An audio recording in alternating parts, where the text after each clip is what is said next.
हरे कृष्णा। आज मैं आप सभी को बताऊंगी कि जब देवताओं को यह मालूम हुआ कि श्री कृष्ण देवकी माता के गर्भ में प्रकट हो गए हैं, तब उन्होंने किस प्रकार गर्भस्थ भगवान कृष्ण की स्तुति करी। जब देवकी माता 7वीं बार गर्भवती हुई तो उनके गर्भ में अनंत नामक कृष्ण का पूर्ण अंश प्रकट हुआ। देवकी हर्ष तथा विषाद से अभिभूत थीं। वे हर्षित थीं क्योंकि उन्हें पता था कि उनके गर्भ में भगवान विष्णु ने आश्रय लिया है, किंतु साथ ही वे खिन्न थीं कि शिशु के उत्पन्न होते ही कंस उसका वध कर देगा। उस समय भगवान श्री कृष्ण ने कंस के द्वारा किए गए अत्याचारों से यदुओं की भयभीत स्थिति पर दयालु होकर अपनी अंतरंगना शक्ति योगमाया को प्रकट होने का आदेश दिया। भगवान कृष्ण योगमाया से इस प्रकार बोले, देवकी तथा वसुदेव कंस के कारागार में बंदी हैं और इस समय मेरा पूर्ण अंश शेष देवकी के गर्भ में है। तुम शेष को देवकी के गर्भ से रोहिणी के गर्भ में स्थानांतरित कर सकती हो। इस व्यवस्था के बाद मैं अपनी समस्त शक्तियों के सहित स्वयं देवकी के गर्भ में अवतरित होने जा रहा हूँ। फिर मैं देवकी तथा वसुदेव के पुत्र के रूप में प्रकट होऊंगा। तब तुम वृंदावन में नंद यशोदा की पुत्री के रूप में प्रकट होना।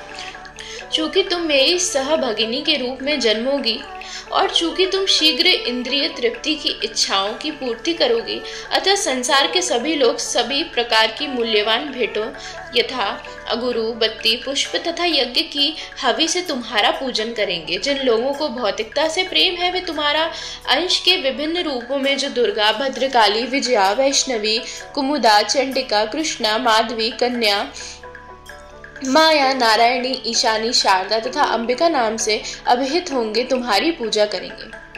कृष्ण तथा योगमाया भाई तथा बहन परम शक्तिमान तथा परम शक्ति के रूप में प्रकट हुए। यद्यपि शक्तिमान तथा शक्ति में कोई स्पष्ट अंतर नहीं है, तथापि शक्ति सदैव ही शक्तिमान के अधीन रहती है। जो लोग भौतिकतावादी हैं वे शक्ति के उपासक हैं, किंतु जो आध्यात्मवादी हैं वे शक्तिमान के पूजक हैं। भगवान ने योगमाया से यह भी घोषित कर दिया कि उनका पूर्णांश अंततः यह शेष देवकी के गर्भ में स्थित है। रोहिणी के गर्भ में बलपूर्वक ले जाए जाने के कारण वे संकर्षण कहलाएंगे और वे समस्त दैवी शक्ति या बल के स्तोत्र होंगे, जिसके द्वारा लोग जीवन का सर्वोच्च आनंद, जिसे रमण कहते हैं, प्राप्त कर सकेंगे। अतः पूर्णांश अनंतः अपने अवतार के पश्चात संकर्षण या बलराम नाम से प्रसिद्ध होंगे।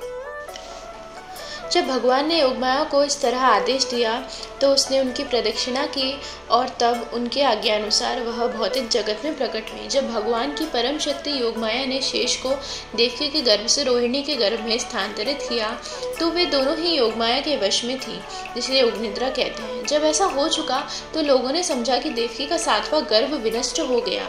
इस तरह यद्यपि बलराम देवकी के पुत्र रूप से अवतरित हुए, किंतु रोहिणी के गर्भ में स्थानांतरित किए जाने के कारण उनके पुत्र कहलाए। इस व्यवस्था के बाद अपने निष्काम भक्तों की रक्षा करने के लिए सदा तत्पर रहने वाले भगवान श्री कृष्ण ने अपनी पूर्ण अचिंत्य शक्तियों सहित संपूर्ण सृष्टि के स्वामी के रूप में वसुदेव के मन में प्रवेश किया। इस प्रसंग में यह ज्ञातव्य हो कि भगवान कृष्ण पहले वसुदेव के निष्काम हृदय में प्रविष्ट हुए और तत्पश्चात देवकी के हृदय में स्थानांतरित हुए। वे देवकी के गर्भ में वीर द्वारा स्थापित नहीं हुए थे। भगवान अपनी अचिंत्य शक्ति से किसी भी रूप में प्रकट हो सकते हैं। उनके लिए अनिवार्य नहीं है कि वे स्त्री के गर्भ में वीर क्षेपण के सामान्य विधि द्वारा प्रकट हो। जब वसुदेव भगवान को अपने हृदय में धारण किए हुए थे तो वे उनके दिव्य सूर्य की भांति लग रहे थे, जिसकी प्रखर किरणें सदा असह्य होती है, सामान्य जनों को झुलसाने वाली होती हैं। वासुदेव के शुद्ध निष्काम हृदय में स्थित भगवान का रूप कृष्ण के आदि रूप से भिन्न नहीं था कहीं भी, और विशेष रूप से हृदय के भीतर श्री कृष्ण का रूप उदय धाम कहलाता है। धाम से श्री कृष्ण के केवल रूप का नहीं अपितु उनके नाम, गुण तथा सात समान का भी बोध होता है। यह एक साथ प्रकट होता है। इस प्रकार भगवान का शाश्वत रूप अपनी पूर्ण शक्तियों समेत वसुदेव के मन से देवकी के मन में उसी तरह स्थानांतरित हुआ जिस प्रकार अस्त होते हुए सूर्य की किरणें पूर्व में उदय होने वाले पूर्ण चंद्रमा में चली जाती हैं। भगवान कृष्ण वासुदेव के शरीर से देवकी के शरीर में प्रविष्ट हुए। वे सामान्य जीव की परिस्थितियों से परे थे। कंस ने अपनी बहन के इस दिव्य सौंदर्य को देखा और वह तुरंत उस निष्कर्ष पर पहुंचा कि भगवान ने उनके गर्भ में शरण ले ली है। इसके पहले वह इतनी सुंदर कभी नहीं लगी। वह स्पष्ट रूप से समझ गया कि देवकी के गर्भ में कोई कुतूहलपूर्ण वस्तु अवश्य है। अतः किस कंस विचलित हो गया। उसे विश्वास था कि भविष्य में उसका वध करने वाले भगवान का आगमन हो चुका है। कंस सोचने लगा, अब देवकी का क्या किया जाए।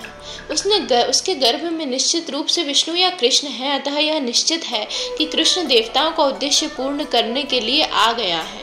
यदि मैं तुरंत देवकी का वध भी कर दूं तो उनका उद्देश्य विफल नहीं हो सकता। कंस भली भांति जानता था कि विष्णु के उद्देश्य को कोई विफल नहीं कर सकता। कोई भी बुद्धिमान पुरुष जान सकता है कि भगवान के नियमों का अतिक्रमण नहीं किया जा सकता। सारे असुर चाहे कितने ही विघ्न क्यों न डालें, भगवान का उद्देश्य पूरा होकर ही रहेगा। कंस ने सोचा, यदि इस समय मैं देवकी को मारता भी हूँ तो विष्णु अपनी परम इच्छा को अधिक तीव्रता से लागू करने लगेगा। देवकी को इस समय मारना सबसे घृणित कार्य होगा। भले कोई कितनी ही विषम परिस्थितियों में क्यों न हो, किंतु वो अपनी ख्याति नष्ट करने की कभी नहीं सोचता। उसका मन भगवान के विचारों में इतना लीन हो गया कि उसे अपने चारों ओर विष्णु या कृष्ण ही दिखते। दुर्भाग्यवश यद्यपि उसका मन विष्णु के विचार में इतना लीन था, तथापि वह भक्त नहीं माना जाता, क्योंकि वह कृष्ण को शत्रु के रूप में सोचता था। महान भक्त के मन में दशा भी ऐसी ही होती है कि वह सदैव कृष्ण में लीन रहता है, किंतु भक्त भगवान के अनुकूल सोचता है, प्रतिकूल नहीं। कृष्ण के अनुकूल सोचना कृष्ण भक्ति है, किंतु कृष्ण के विपरीत सोचना कृष्ण भक्ति नहीं है। उस समय ब्रह्मा तथा शिवजी, नारद जैसे ऋषियों तथा अन्य अनेक देवताओं के साथ कंस के घर में अदृश्य रूप से प्रकट हुए। वे भक्तों को अत्यंत प्रिय एवं उनकी कामनाओं को पूर्ण करने वाली चुनी हुई स्तुतियों से भगवान की प्रार्थना करने लगे। उनके पहले शब्दों द्वारा यह घोषणा होती थी कि भगवान अपने प्रण के सच्चे होते हैं। जैसा कि भागवत गीता में कहा गया है, श्री कृष्ण इस भौतिक जगत में पवित्रात्माओं की रक्षा करने तथा दुष्टों का विनाश करने के लिए अवतरित होते हैं। यही उनका प्रण है। देवता जाने गए थे कि अपने प्रण को पूरा करने के लिए उन्होंने देवकी के गर्भ में वास किया है। देवता परम प्रसन्न थे कि भगवान अपना उद्देश्य पूरा करने के लिए प्रकट हो रहे हैं, अतः उन्हें सत्यम परम कहकर संबोधित किया। देवताओं ने स्तुति की कि हे स्वामी, आपके शाश्वत रूप को समझ पाना दुष्कर है। सामान्य जन आपके वास्तविक रूप को समझने में अक्षम रहते हैं, अतः आप अपना आदि शाश्वत रूप प्रकट करने के लिए स्वयं अवतार ले रहे हैं। लोग किसी तरह आपके विभिन्न अवतारों को तो समझ सकते हैं, किंतु दो भुजाओं वाले कृष्ण के शाश्वत रूप को मनुष्यों के बीच उन्हीं के समान विचरण करता देखकर वे उलझन में पड़ जाते हैं।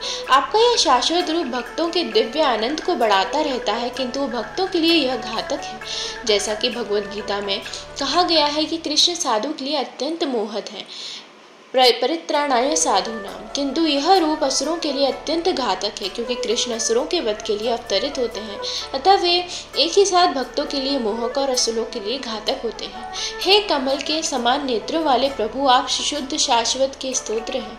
ऐसे अनेक ऋषि हैं जिन्होंने केवल समाधि के द्वारा या आपके चरण कमलों में आध्यात्मिक ध्यान के द्वारा और इस तरह आपके विचारों में लीन रहकर प्रकृति द्वारा उत्पन्न अज्ञान के महासागर को गोखुर के सामने समान वाले जल के समान बना दिया है।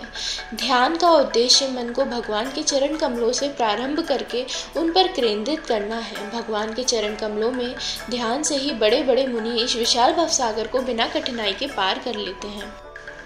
देवताओं ने आगे कहा, हे प्रिय भगवान, इस भौतिक जगत के सभी जीवों के कल्याण के लिए आप अपने आदि विशुद्ध रूप में शुद्ध सत्वों के सनातन रूप में प्रकट हुए हैं। आपके प्राकट्य का लाभ लेते हुए अब वे सभी पूर्ण पुरुषोत्तम परमेश्वर इस प्राकृति एवं रूप को अत्यंत सरलता से समझ सकते हैं। चारों आश्रमों के व्यक्ति, ब्रह्मचारी, गृहस्थ, वानप्रस्थ तथा सन्यासी सभी अपने प्राकट्य का लाभ उठा सकते हैं। हे लक्ष्मीपते, इस अवतार के पहले आप मत्स्य, अश्व, कूर्म, अर्ध पुरुष, अर्ध सिंह, वराह, हंस, भगवान रामचंद्र, परशुराम इत्यादि अनेक अवतार ले चुके हैं। आप भक्तों की ही रक्षा के लिए प्रकट होते रहते हैं, अतः हम आपसे प्रार्थना करते हैं कि आप अपने प्रस्तुत रूप में हमें तीनों लोकों में वैसा ही सुरक्षा प्रदान करें और शांतिपूर्ण जीवन यापन के लिए मार्ग के समस्त अवरोधों को दूर कर दें। हे माता देवकी, आपके गर्भ में भगवान है जो अपने संपूर्ण अंशों सहित प्रकट होने वाले हैं। वे हमारे कल्याण के लिए प्रकट होने वाले हैं। वे आदि भगवान हैं, अतः आपको अपने भाई से भयभीत नहीं होना चाहिए। देवकी अपने भाई कंस से अत्यंत भयभीत थी, क्योंकि उन्होंने उसके कई शिशु को मार डाला था। वे कृष्ण के विषय में अत्यंत चिंतित रहती थी। विष्णु पुराण में तो यहाँ तक भी कहा गया है कि देवकी माता इतनी भयभीत थी, इसीलिए देवकी माता को सांत्वना देने के लिए सभी देवता अपनी पत्नियों के सहित उनसे मिलते रहते थे और प्रोत्साहित करते रहते थे कि वो डरे नहीं कि उनके पुत्र को कंस मार देगा। उनके गर्भ में स्थित कृष्ण को न केवल संसार का भार कम करने अपितु उन्हें यदुवंश के हित की रक्षा करने और विशेष रूप से देवकी तथा वसुदेव की रक्षा करने के लिए प्रकट होना ही था। ऐसा माना जाता है कि कृष्ण को वसुदेव के मन में, देवकी के मन में और फिर वहां से उनके गर्भ में स्थानांतरित कर दिया गया था। अतः सभी देवताओं ने कृष्ण की माता देवकी की पूजा की। इस प्रकार भगवान के दिव्य रूप की पूजा करने के पश्चात ब्रह्मा तथा शिव जी को आगे करके सभी देवता अपने स्वर्गीय लोक को चले गए।